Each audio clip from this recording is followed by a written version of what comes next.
بسم الله الرحمن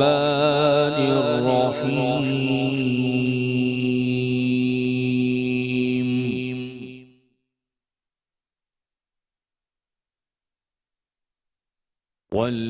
والذين آمنوا وعملوا الصالحات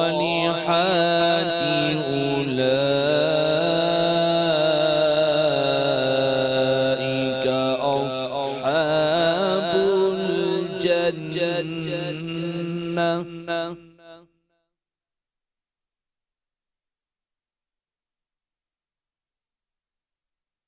هم فيها خالدون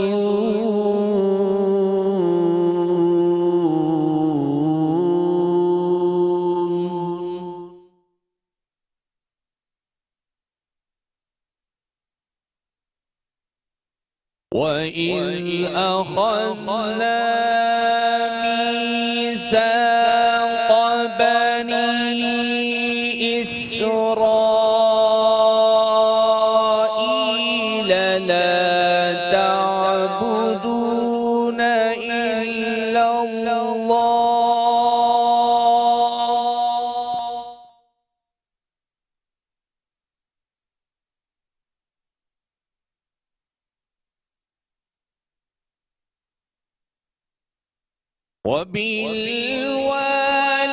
وبالوالدين إحسانا وذي القربى واليتامى والمساكين وقولوا حسنا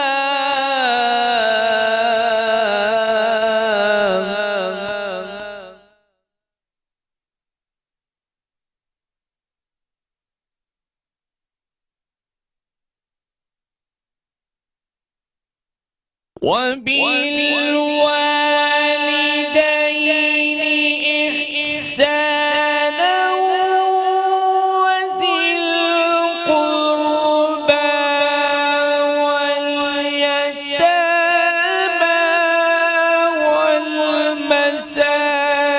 والمساكين وقولوا للناس حسنا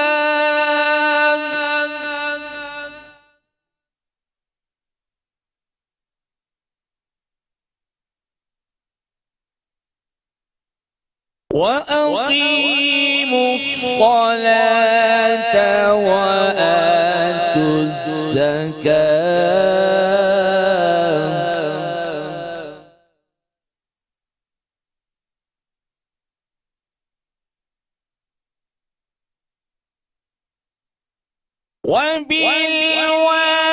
وبالوالدين إحسانا وذي القربى واليتامى والمساكين وقولوا للناس حسنا وأقيموا الصلاة وآتوا الزكاة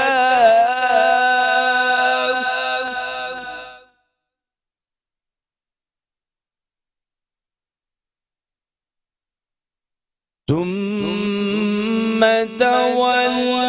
توليتم إلا قليلا منكم وأنتم معرضون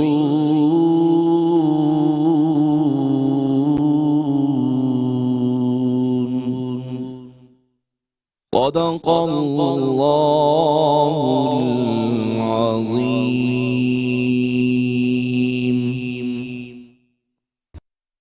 العظيم. آب و ہوا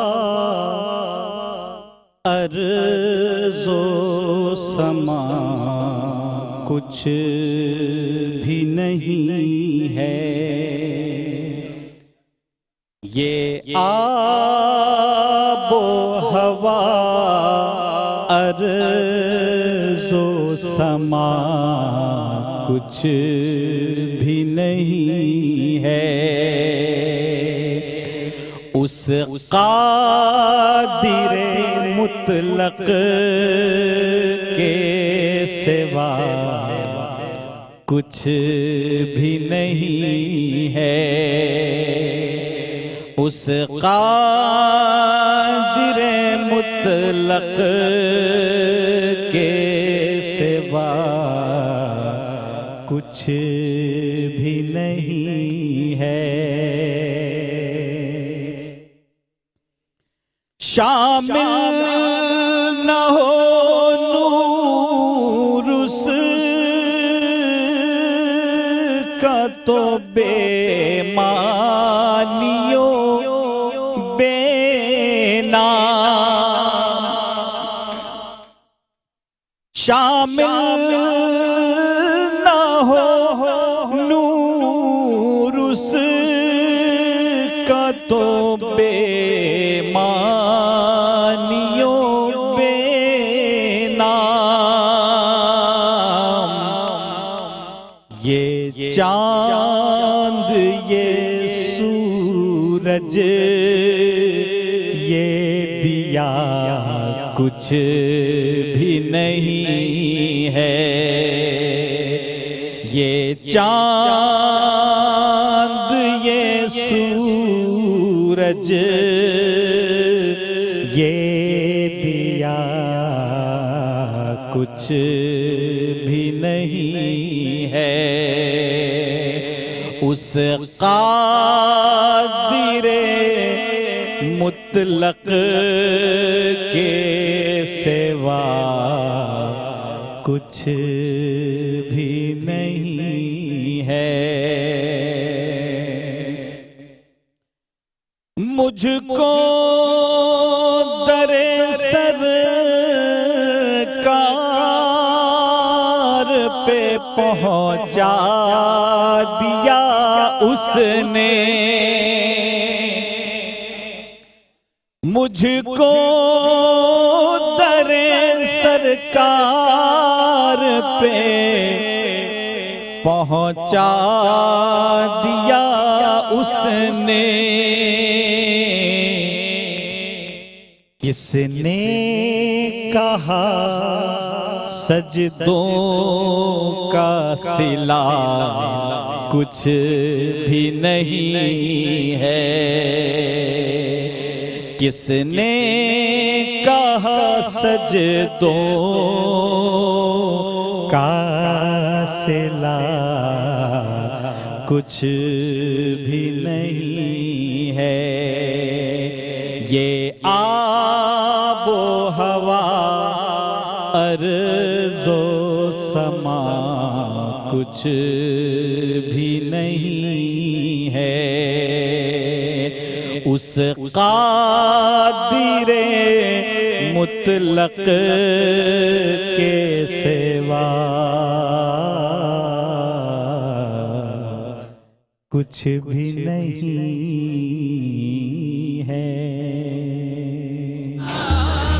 اللہ من الشیطان الرجیم بسم اللہ الرحمن الرحیم وَقَضَى رَبُّكَ أَلَّا تَعْبُدُوا إِلَّا إِيَّاهُ وَبِالْوَالِدَيْنِ إِحْسَانًا صدق اللہ العظیم۔ ناظرین کرام، آج ہم والدین کے ساتھ حسن سلوک، والدین کا مقام اور والدین کے حقوق کے حوالے سے گفتگو کریں گے۔ ناظرین کرام، بہت زیادہ یہ معاشرے کے اندر شکوہ اور شکایت ہمیں نظر آتا ہے کہ بہت سارے والدین یہ کہتے ہیں کہ ہماری اولاد ہماری نافرمان ہے یا ہمارے ساتھ حسن سلوک نہیں کرتی، یا اکثر والدین یہ کہتے ہوئے نظر آتے ہیں کہ ہم اپنی اولاد کی وجہ سے بہت زیادہ پریشان ہیں۔ میں اپنے ان تمام نوجوانوں کو اور نئی نسل کو یہ پیغام قرآن اور حدیث کی روشنی میں دینا چاہتا ہوں کہ دیکھیے، والدین کا بہت بڑا مقام ہے، اور اللہ رب العزت نے اپنی اطاعت کے بعد، اپنی فرما برداری کے بعد کائنات میں جن کے ساتھ حسن سلوک اور جن کی اطاعت کا حکم فرمایا ہے وہ ہم سب کے والدین ہیں۔ پروردگار عالم نے قرآن پاک میں جہاں پر بھی اپنی وحدانیت کا تذکرہ فرمایا تو ساتھ ہی والدین کے ساتھ حسن سلوک کرنے کا بھی حکم فرمایا۔ اسی لیے اللہ رب العالمین نے سوائے اپنی نافرمانی کے ہر بات میں والدین کی بات ماننے کا حکم ارشاد فرمایا ہے۔ اور قرآن میں جہاں بھی اللہ نے اپنی توحید کا تذکرہ کیا ہے، جیسے ابھی میں نے قرآن کی آیت کا ایک حصہ پڑھا، قاری صاحب نے قرآن کی ابھی جو تلاوت کی جس مقام سے، وہاں پر بھی اللہ نے اپنی توحید کے بعد یہی ارشاد فرمایا کہ اپنے والدین کے ساتھ حسن سلوک کرو۔ اب دیکھیے یہ رمضان کا بابرکت مہینہ ہے، ہم میں سے ہر شخص یہ چاہتا ہے کہ ہم اس بابرکت مہینے سے اللہ کو راضی کر لیں، اس کی رحمتیں برکتیں سمیٹ لیں، لیکن تھوڑا سا غور طلب معاملہ ہے کہ رمضان کے متعلق رسول کائنات صلی اللہ علیہ وسلم نے فرمایا کہ یہ اللہ کا اتنا بڑا احسان ہے کہ اگر کسی کو رمضان کا مہینہ مل جائے اور پھر بھی وہ اپنی مغفرت نہ کروا سکے، فرمایا بڑا بدنصیب شخص ہے۔ لیکن اسی رمضان سے منسلک کر کے اللہ کے رسول نے یہ بھی فرمایا کہ اگر کسی شخص کو والدین مل جائیں بڑھاپے کی حالت میں، دونوں مل جائیں یا دونوں میں سے کوئی ایک مل جائے اور وہ ان کی خدمت کر کے ان کو راضی کر کے اپنی مغفرت نہ کروا سکے، فرمایا وہ بھی بڑا بدنصیب ہے۔ آپ دیکھیے کس طرح دونوں چیزوں کو ملا کر تذکرہ فرمایا گیا کہ جس طرح رمضان کو ہم سمجھتے ہیں کہ بہت اہم مہینہ ہے اور یہ ہماری بخشش اور مغفرت کا ذریعہ ہے، اسی طرح والدین کے لیے بھی رسول کائنات نے فرمایا یہ بھی تمہاری بخشش اور مغفرت کا ذریعہ ہے۔ اگر میں اس کو بہت آسان الفاظ میں آپ کو بتانا چاہوں تو سیدھی سی بات ہے کہ آپ کے والدین آپ کی جنت ہیں۔ یہ اب آپ کے ہاتھ میں ہے کہ آپ اس جنت کو حاصل کرنا چاہتے ہیں کہ نہیں چاہتے۔ اگر آپ نے اپنے والدین کو راضی کر لیا تو سمجھ لیں کہ آپ نے اپنے رب کو بھی راضی کر لیا، کیونکہ رب فرماتا ہے کہ والدین کی رضا میں میری رضا ہے۔ والدین کو راضی کریں گے تو رب راضی ہوگا، والدین راضی ہوں گے تو سمجھ لیں کہ جنت آپ کو مل چکی ہے۔ لیکن اگر یہی والدین آپ سے ناراض ہیں اور ان کا دل دکھ رہا ہے تو پھر سمجھ لیں کہ کسی میدان میں آپ کو کامیابی نہیں ملے گی۔ یہاں پر بڑی ایک اہم بات مجھے یاد آئی کہ لوگ کہتے ہیں کہ اپنے والدین سے دعا کرواؤ، اور کہتے ہیں جی والدین سے بڑا پیر کوئی نہیں ہے، بڑا بزرگ نہیں ہے کہ جو آپ کے والدین آپ کے لیے دعا کریں گے کوئی اور نہیں کر سکتا۔ لیکن آپ نے کبھی غور کیا ہے کہ ہر ایک کے والدین اولاد کے لیے دعا کرتے ہیں؟ ہم نے تو یہی دیکھا ہے کہ والدہ سے بھی ہر وقت دل سے دعائیں نکل رہی ہیں، والد سے بھی دعائیں نکل رہی ہیں، لیکن پھر بھی کیا بات ہے کہ جب والدین دعائیں کر رہے ہیں اور اس کے بعد بھی دعائیں قبول نہیں ہو رہی اولاد کی حق میں، تو میں آپ کو یہ بتانا چاہتا ہوں کہ اگر آپ نے والدین کو ناراض کر رکھا ہے تو رب بھی ناراض ہے۔ اب وہ جتنی بھی دعائیں کریں گے تو دعائیں قبول نہیں ہوں گی۔ آپ والدین سے بلاوا رہا ہے، مدینے سے بلاوا آ رہا ہے، میرا دل مجھ سے پہلے جا رہا ہے، میرا دل مجھ سے پہلے جا رہا ہے، میرا دل بھی تو اپنے ساتھ لے چل، میرا دل بھی تو اپنے ساتھ لے چل، اکیلے کیوں مدینے جا رہا ہے، اکیلے کیوں مدینے جا رہا ہے، میرا دل مجھ سے پہلے جا رہا ہے، نواسوں کا وہ صدقہ بانٹتے ہیں، نواسوں کا وہ صدقہ